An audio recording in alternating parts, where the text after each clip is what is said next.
Alright, so good day everyone. Our lesson for our makeup lesson for ethics this day is about the moral agent. So this is the first part of our lesson 2 in ethics. So I know lesson 2 pa lang tayo, but during our first lessons we are able to cover several topics.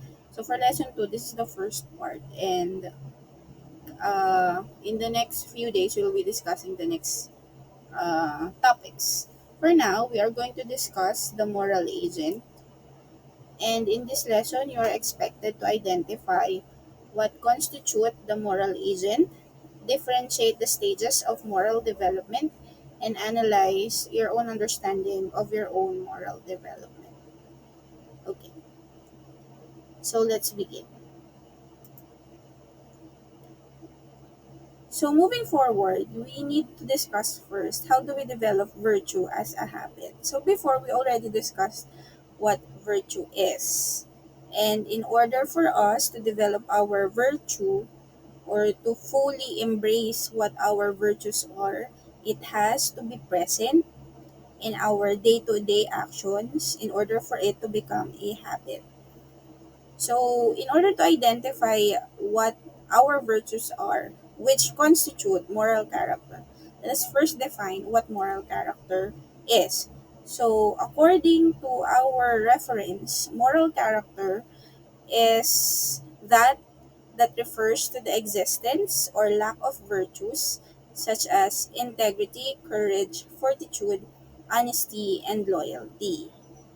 So, in order to identify whether a person is of good or sound moral or has a good or sound moral compass, that person has to have first a good moral character. And how do we identify if a person has a good moral character?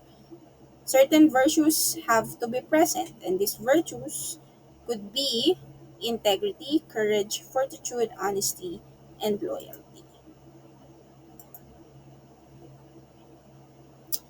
So, defining it further, let us now define what character is. So, the term character is derived from the Greek word karakter, which during the early or ancient Greek times, this character are used as a mark to impress upon a coin. So, in a manner of saying, character is an emblem or a particular symbol. So later, it developed, or the term character developed a different meaning, which becomes distinct mark by which one thing was distinguished from others, and then chiefly another definition, it means the assemblage of qualities that distinguish one person from another. So meaning to say, a person's character is what sets him apart or what sets her apart from other people. What makes you, you. That being said, there is a bigger question here. Is your personality the same as your character? Or can we use character and personality interchangeably? So let's find out. So when we say moral character, which at this point on can be referred to as character as well. It deals with, as defined by Aristotle, as two distinct human excellences or things that humans are capable to excel at. So one of it is excellence of thought or the quality of our thoughts, and then the other one is the excellence of our character. So in the philosophical sense, when we say moral character, it means whether or not we as people lack or have moral virtue. Again, let us put into consideration whether a moral character and personality is the same or can be used interchangeably.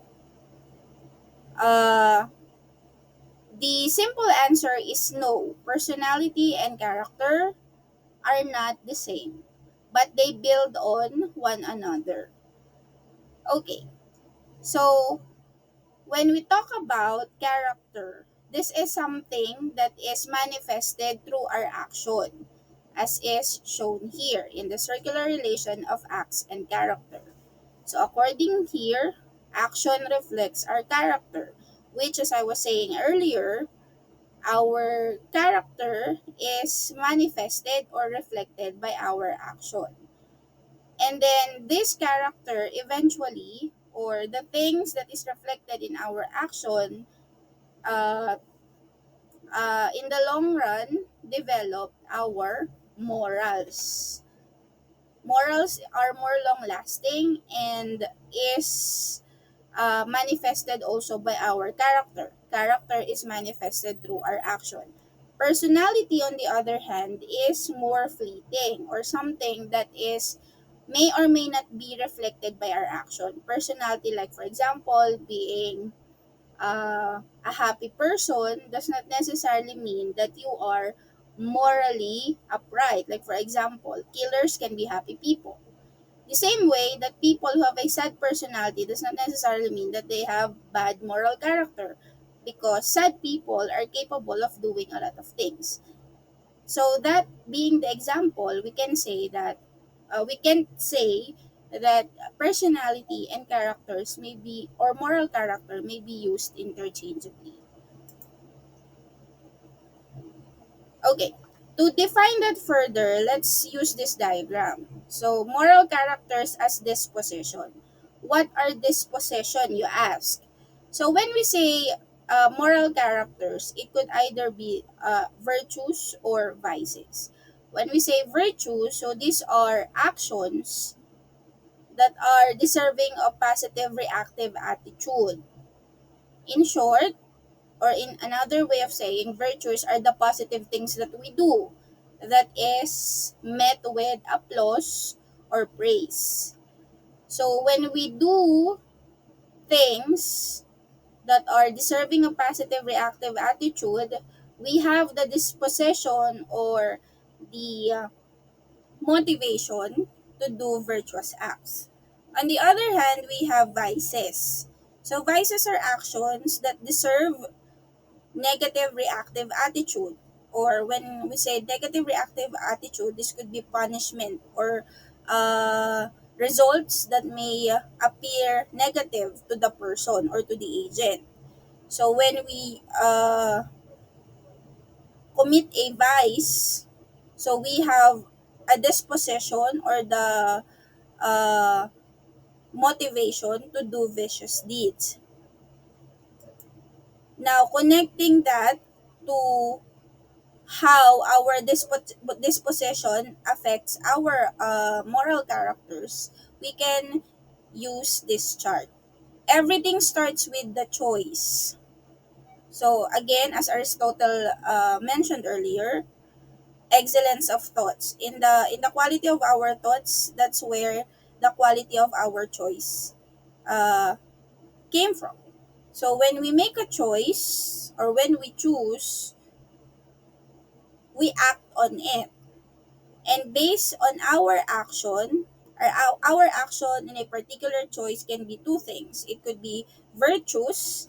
If we make a virtuous action, we develop good moral character. On the other hand, when we act negatively, we become vicious. And then, uh, recurring vicious actions result to a bad moral character. Our virtues or vicious disposition develop into what moral character we have as a person. Alright. So far, I hope you are getting this. Because now we will be moving forward to the 6 stages of moral development.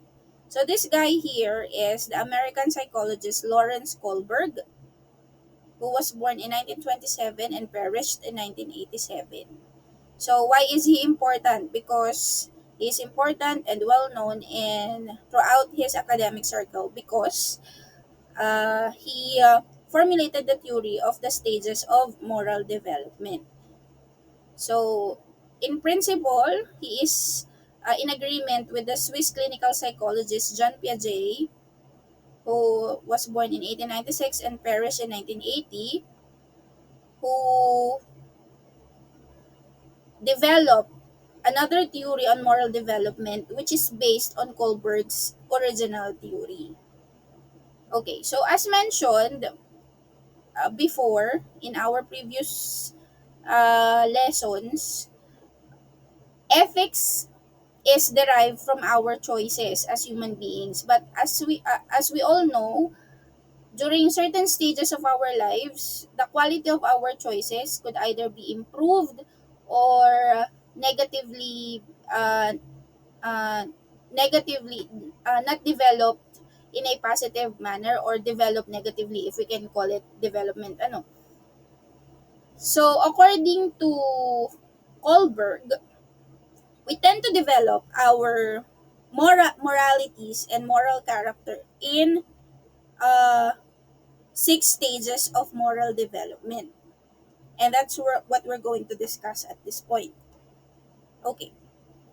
So, but before that, let us have an example of what uh, Kohlberg based these stages from. So, before Kohlberg was able to utilize or formulate this theory, he conducted several social experiments and thought experiments, just like what we, uh, just like the examples that I gave you in your previous exams. So this is one of the thought experiment that he did. So in Europe, a woman was near death from a special kind of cancer. So there was one drug that the doctors thought might save her. It was a form of radium that a druggist in the same town had recently discovered. The drug was expensive to make, but the druggist was charging 10 times what the drug cost him to make. So accordingly, he paid $200 for the radium and charged another $2,000 for a small dose of the drug. The sick woman's husband, Heinz, went to everyone he knew to borrow the money, but he could only get together about $1,000, which is only half of what the drug cost. So he told the druggist that his wife was dying and asked him to sell it cheaper or let him pay later. But the druggist said, "No, I discovered the drug and I'm going to make money from it." So Heinz got desperate and broke into the man's store to steal the drug for his wife.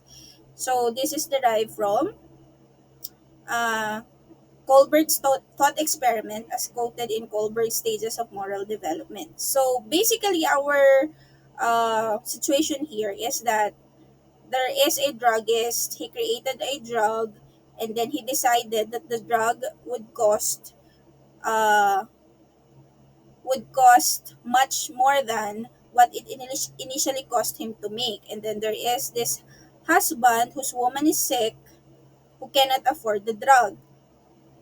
So what Kohlberg is trying to do here is to establish a dilemma. Again, dilemma is something is a situation wherein hard choices have to be made. Ano? So accordingly, the questions that he considered asking people to develop his theory of moral development is: number one, should Heinz have stolen the drug? Number two, would it change anything if Heinz did not love his wife?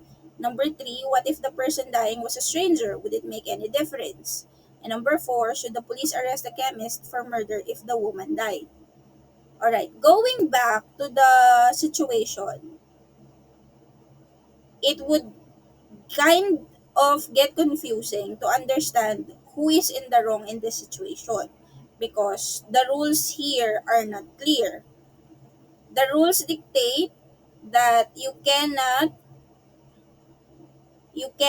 get something that isn't yours, or you cannot stole it. Basically, the rule suggests, or the rule dictates, not suggests, the rule dictates that you cannot steal anything. However, it is clear here that the doctor or the druggist is overpricing the medicine. And since there is a person whose life is in danger, would it be justified if the husband just take the drug? Now, if we're going to decide who is wrong in this scenario, it would be very difficult because we are on uh, different levels or different stages of moral development.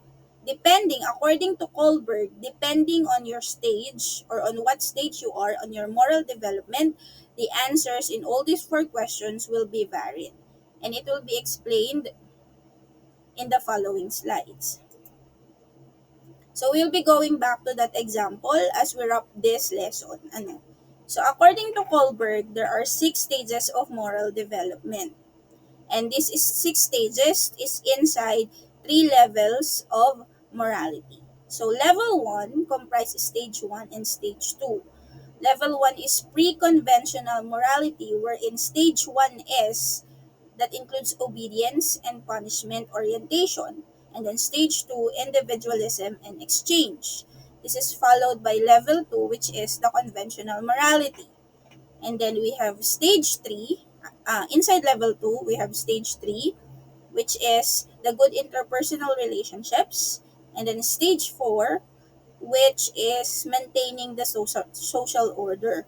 The highest level is level 3, which is the post-conventional morality, which includes stage 5, which is the social contract and individual rights, and then stage 6, the universal principles. So try to remember these different stages as we discuss the next part of this discussion.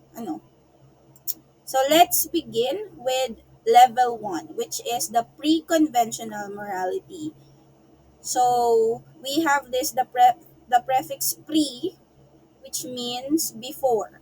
So this is the level before we develop what conventional morality is. When we say conventional, so that is the status quo, or what is established by society as the standard form of morality. So in the stage 1, we have punishment, avoidance, and obedience. Okay, so accordingly, as mentioned or as stated by Kohlberg, uh, pre-conventional morality is observed on preschool children, so most elementary school students, some junior high school students, and a few high school students, and in some cases even adults. All right. So in the pre-conventional morality stage 1, what people do here is they make decision based on what is best for themselves without regard for others' needs or feelings. So they obey the rules only if the rules serve their best interest. So they disobey if they aren't likely to get caught. And they only, because they consider that only wrong behaviors are those that will be punished. But take note that they tend to disobey the rules if they know they are not going to get caught. But the main characteristic of people who are in the pre-conventional morality stage 1 level is that everything, the choice that they make or their idea of morality is self-serving because they only serve their interests. So going back in the scenario of the druggist and Heinz, if or the druggist and the husband Heinz and his wife, if the person is in the pre-conventional morality, he would get the drug because, or he would stole the drug because stealing the drug is right because it serves him and his wife. Pre-conventional yon if that's the only thing he is thinking about. He's not thinking whether it is fair to the druggist or whether it is against the law. He would stole the drug because it will keep his wife alive, and when the wife is alive, he would not suffer that much pain for, or he would not grieve. So it's a self-serving response. So therefore, the husband is in the pre-conventional morality stage 1 level. But here are examples of characters that you might be familiar with, who are in the stage 1 punishment, avoidance, and obedience. Remember that the main characteristics of people in this level and stage is that everything they do is self-serving. So they do things, they follow the rules just because the rule serves them.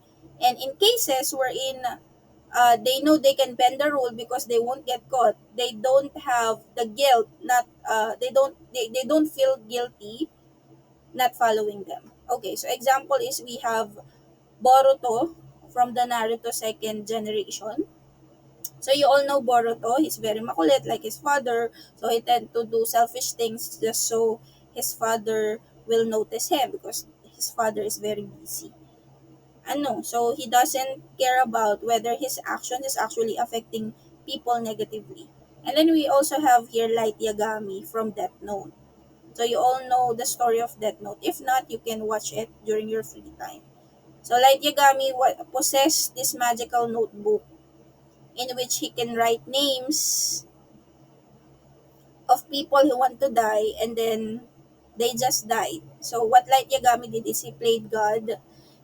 Initially, he write the names of criminals because he thinks that criminals deserves to die and deserves to be punished. But eventually, it is revealed that his tendency is not because he wants to make the world a better place, but because he has this megalomaniac tendencies of playing God. So the idea is self-serving to him.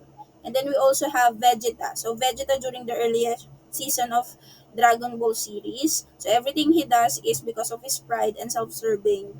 So his idea of morality is that everything must serve him. It's not whether what he's going to do is right or wrong, it's whether it serves him or not. Ano? All right, moving forward. So we have pre-conventional morality, stage 2, in which people believe in exchange of favors. So people recognize that others also have needs. So in contrast to stage 1, wherein people are only concerned about themselves and their interest, in this stage, the person who is in the stage 2 of pre-conventional morality, yan, they recognize that other people have needs that they have to fulfill. However, in order for the person to help you or to help another person satisfy that need, he has to get something in return. Ayan. So they continue to define right and wrong primarily in terms of consequences to themselves. So unlike people in stage 1, people in stage 2 know that there are consequences. However, they can only define the consequence is right and wrong depending on its effect on them. So for example, I would help you cheat if it means that in the next exam you will let me copy your answers and I will not get caught. Otherwise, if that will not happen, there's no point for me to help you in this exam. Parang ganun. You scratch my back, I'll scratch yours. So for example of this, another example of this are politicians who only help people because they know they'll be getting votes. Okay. So example of people who have pre-conventional morality stage 2 are Sasuke Uchiha, ayan, from Naruto and Naruto Shippuden. So you remember, if you watch Naruto, you remember Sasuke walking away from all that he believed as a ninja in order to train with Orochimaru, a villain or someone who wants to destroy their little village. And in exchange for him being the body vessel of this said villain. And then we also have this Katsuki Bakugo from My Hero Academia. Before, in the earlier seasons, he only cares about getting stronger and he only helps if he knows that what he's going to do will help him reach that goal. And then we have Gonfrix of Hunter x Hunter. Yan. He does everything because it's fun. If something is not fun, he's not gonna do it, even if it means helping other people. Alright. So these are people in the pre-conventional morality stage 2. So basically, people in the stage 1 and stage 2 are still, in a manner of saying, self-centric because they haven't established the experience or the depth of thought brought by experience that made them aware of their bigger role in the bigger society. Okay, for level 2, we have conventional morality. When we say conventional morality, so this is the status quo, as I mentioned earlier, or the standard good behavior that society believe is good behavior. Okay, so this is seen in few older elementary school students, some junior high school students, and many high school students. So stage 3 is also known as good boy or good girl. People tend to do things because they want to be seen as good boy or good girl. How is that done? By following rules and by establishing loyalty. Yan. So people in this level tend to make decisions based on what actions will please others, especially authority figures and other individuals with high status. So that's examples, teachers, popular peers, parents. So people in this level of morality are concerned about maintaining relationships through trust and loyalty. And and they tend to take people's perspectives, especially people's people they are trying to please. They are taking their perspective and intention into account when making decisions. So you can see that the people who are in this level of morality are teenagers, young adults. Yeah. Okay, so these are examples of characters who are in the stage 3, level 2, conventional morality, good boy or good girl.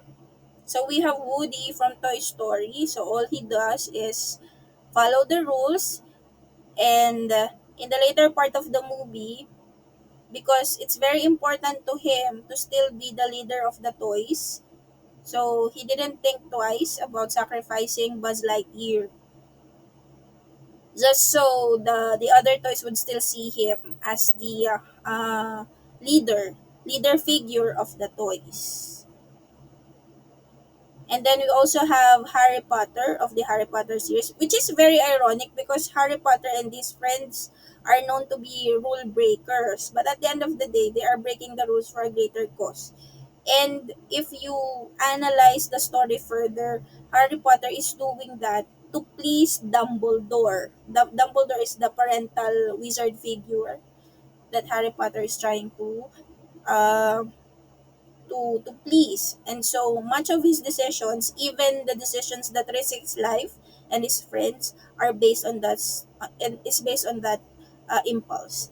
And then we have Simba, the Lion King, and in the later part of the movie, yan, dun lumabas yung conventional morality niya. Actually, in the first part of the cartoon or the cartoon film, all he wanted to be all he wanted to have is uh, a life of Hakuna Matata, no? A life with no worries. However, the latter part, he has to step up and be king and take away the throne from his uncle Scar. Because he would like to please his friends and the father, the ghost of the father lion, to satisfy what he thinks his father wants him to do. So that's what he did. And in the end, he was a good lion. Okay.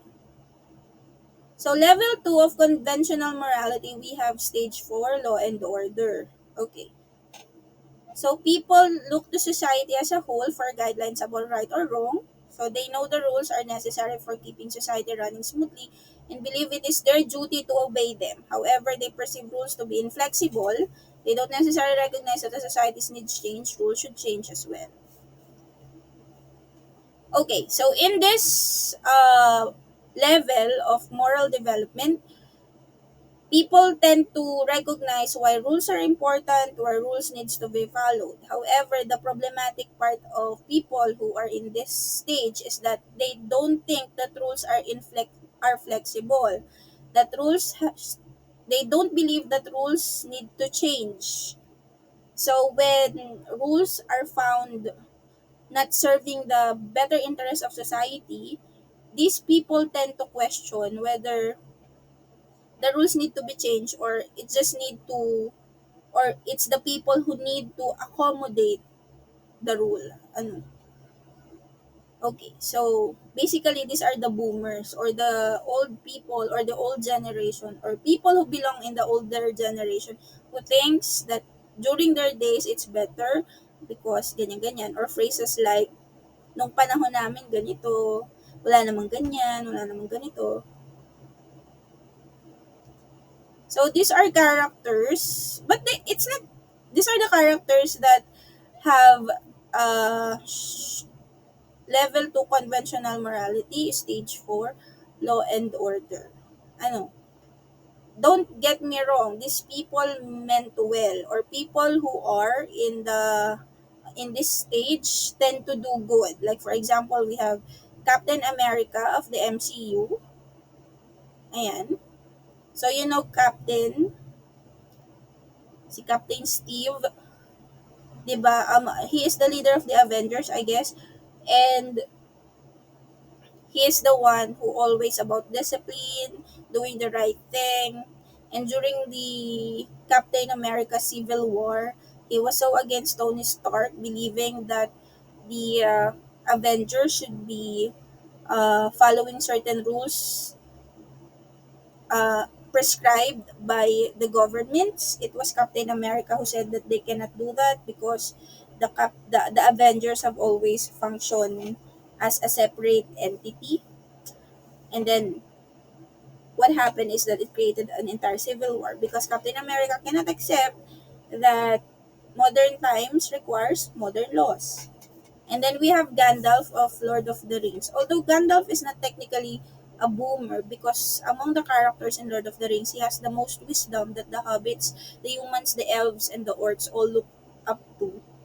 However, I think Gandalf um, belong in this category because he belongs in a society that is technically technically doesn't experience what being modern is.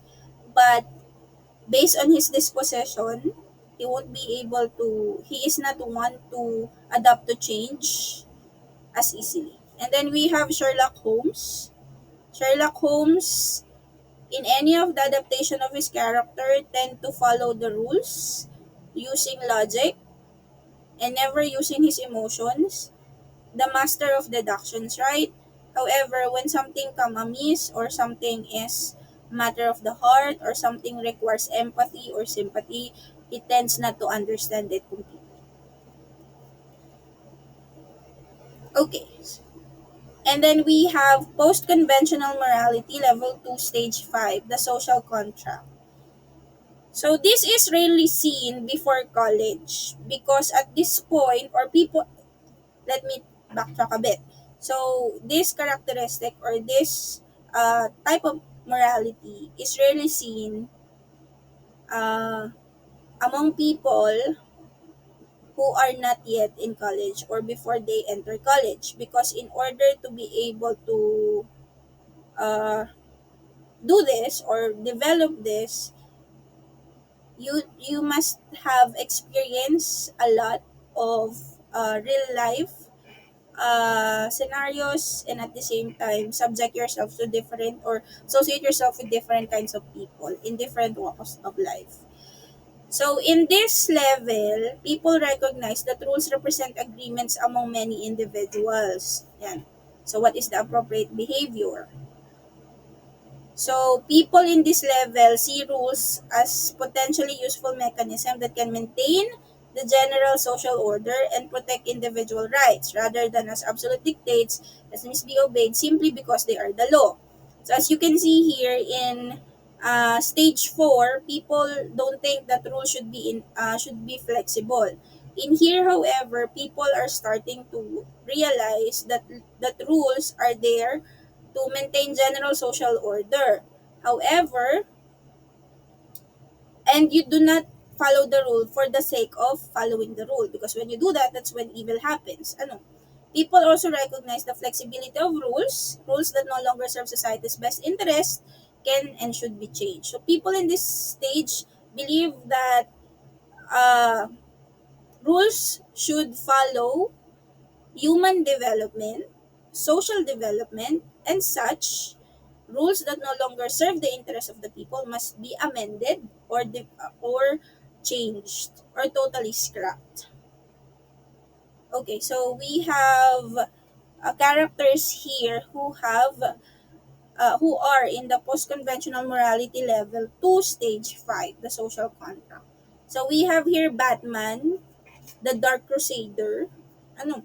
So Batman tends to believe he is technically a vigilante, but he believes in the uh, the rule of law. And then, technically, he didn't kill anyone. Ano, he is against killing his enemies or his nemesis. So what he does is when the police cannot do it, it is Batman who do their job for them, using violence if necessary, because he believes that although violence is never the answer, it sure does help in fighting bad guys.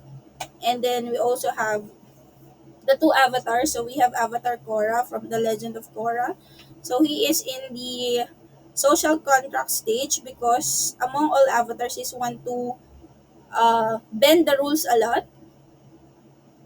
And that's why at the very beginning of the series, he is not very well liked because she tends to set her own ideas of what's ethical and what's not, and then act on them accordingly. And then we have Avatar Ang from Avatar The Last Airbender. Ang The Last Airbender. He is in the first conventional morality. He honors the rules of his upbringing, being an airbender, an air nomad, and he made it his life decision to and life's mission to not foster violence, which is technically against the norm because he lives in a post-war society where everything is in chaos after the war, and being able to use violence would be able to help him in his missions in creating a balanced world. But against all that, Ang chose peace, which in his time or in his society is the non-conventional choice. Okay, and then we have post-conventional morality stage 6, which is the last stage of moral development according to Lawrence Kohlberg. So stage 6, according to Kohlberg, is a hypothetical ideal stage that few people ever reach. So as human beings, according to Kohlberg, our moral development should be continuous until we reach this specific stage. So people in this stage adhere to a few abstract universal principles. Like for example, what are these universal principles? So we have quality of all people, respect for human dignity, and then commitment to justice, to name a few. So according to Kohlberg, people in the Stage 6 Universal Ethical Principle should be able to transcend these specific norms and rules because they understand them altogether. And because they transcend them, they are able to develop their own set of ethics, which they follow for the greater good and for the peace of their conscience. So they answer to a strong inner conscience and willingly disobey laws that violate their own ethical principles. It is no longer society that dictates them what is right and what is wrong. They have developed a strong personal conviction, and based on this conviction, they would identify what in their surrounding is ethical or not. Rule or no rule. Excuse me. So these are examples of characters who are in the post-conventional morality stage 6 or the universal ethical principle. So I hope you are familiar with these people. Two of them is literary or from novels written by authors of great renown, and the other one is a World War II hero. So number one, hindi pala, number one. Okay, we have here first Oskar Schindler, who is a German during World War II, who is a member of the Nazi Party, who is considered a World War II hero. Why? Remember during the rule of the SS or the Nazi Party in Germany and all the territories that they have colonized, the rule is uh, there are several rules that are made into law that tend to discriminate and abuse the Jews. And Oskar Schindler, being German, is subjected to these rules. But because of that, but he did not follow those at the end of his business career, because what he did with the money he gained during the war is that he used his own money from his own pocket to buy Jews. Yung mga Hudyo. Binili niya yung mga Hudyo para hindi sila mapatay sa mga concentration camps. There are thousands of them, and these Jews were able to escape the Holocaust and be able to live a long life in Israel. For that, he was considered a World War II hero. So I cannot stress this enough. He bent the rule as a German, or he did not follow the law as a German, which can cost him his life.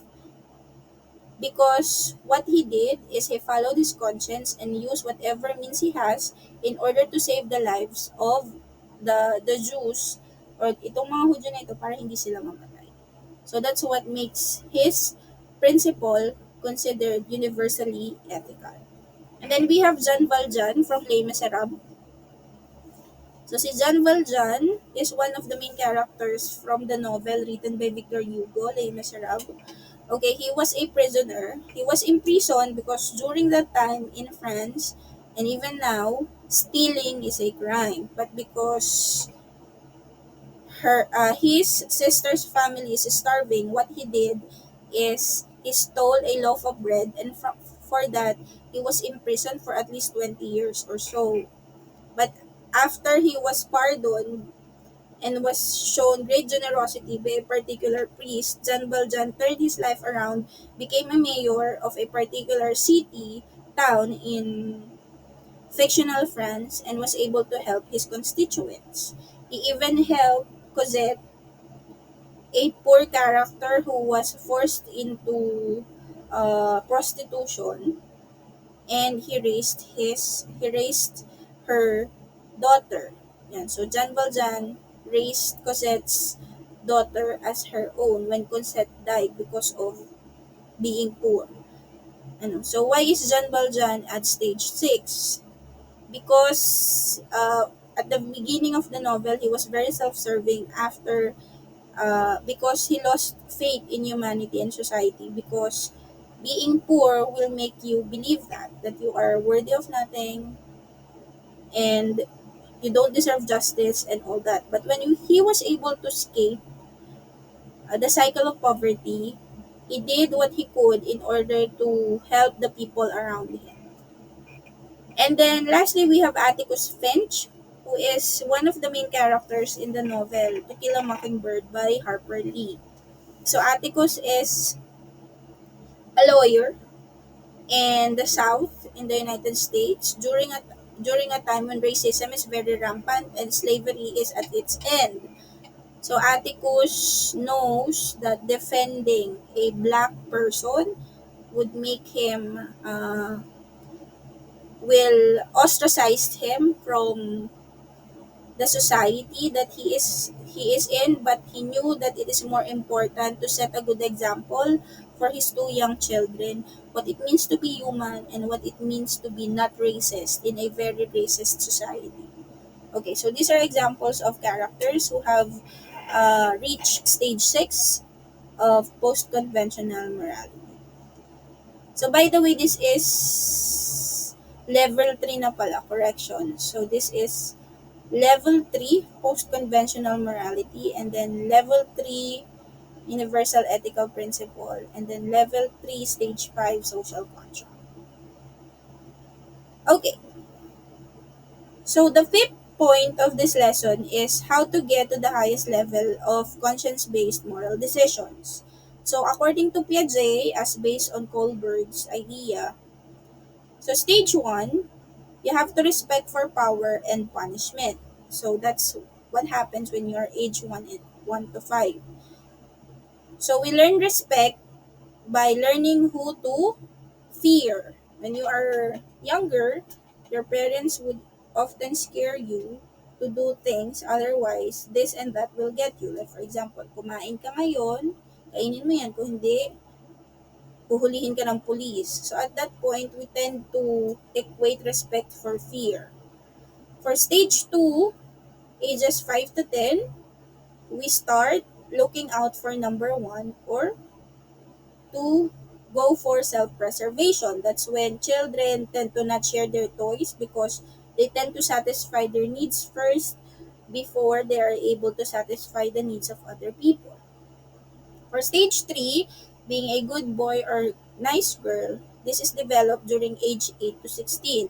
This is when we start our people-pleasing tendencies and our tendencies to do negative things in order to get attention from people we want to get attention from. So this is the problem with teenagers who tend to be hard-headed, or with teenagers who tend to over-excel in academics in order to please family members and the likes. And then at stage 4, we develop law and order thinking. So it started with 16 years old and older. This is the time when we began to develop a level of accountability, so we become more aware of what not to do or what to do in given situations, because at this point we're starting to develop a certain level of maturity that requires us to be accountable for our own actions. And then because we know being accountable is the only way that we will be recognized as adults later. Yan. Stage 5, we recognize justice is done through democracy. So how does that work? We tend to recognize as adults the different injustices all around us. And we tend to realize what's wrong and what we can do to correct these wrongs. That's why at this stage we are allowed to participate in elections, we are allowed to voice our opinions, etc., etc. Because we know that the only way for collective change to happen is for collective effort to to begin, and that the only way to true peace, is through justice. And then lastly, we have stage 6. According to Piaget and Kohlberg, the only way for us to develop or to achieve stage 6 of moral development is identifying and developing within us basic moral principles by which we can live our life around or relate to other people and to other adults. So how does that happen? So you you develop a certain depth of personality and character, and then you develop moral characters based on principles that you cannot compromise. Like for example, when you are adult, you know that you have to be mindful of your decisions, you have to be participative in social issues, so that these things will, although you know that you alone will not be able to uh, make the change that you want, at least you are adding to the collective effort in choosing what's right for everyone and not just for yourself. That's what makes us adults in to begin with. Now that we have discussed all that, let's discuss what's the problem with Kohlberg's theory. So if you read all that, you will realize that Kohlberg's theory of moral development is often biased, because during the time that Kohlberg was developing it, most focus are given on men. So the idea of moral principle or developing a certain level of moral principle is only applied to men. And if you notice in the given examples of characters who achieve or who possess this level of development, majority of the examples are men, because the classification are specifically fitted for male and male characters. Well, Cora is an exception because he possesses some masculine characteristics. Now, how do we solve the bias or the being partial of Kohlberg's theory? although the examples are biased, the explanations are biased, we can relate those stages of morality to ourselves, no matter what gender we are, what background we are from, and what level of IQ we have, by looking within us and trying to identify what we consider ethical, correct, and acceptable at this stage in our lives. Remember that before we can develop or identify what moral character we have to begin with the quality of our thoughts, down to how we act on these thoughts, whether it is virtuous or vicious, and that's how we identify our moral character. If we'd like to identify ourselves as people with good moral character, then we have to back this up, or we have to manifest this in the actions that we have. Now, going back to our earlier thought example or thought experiment, yeah. Upon identifying what uh,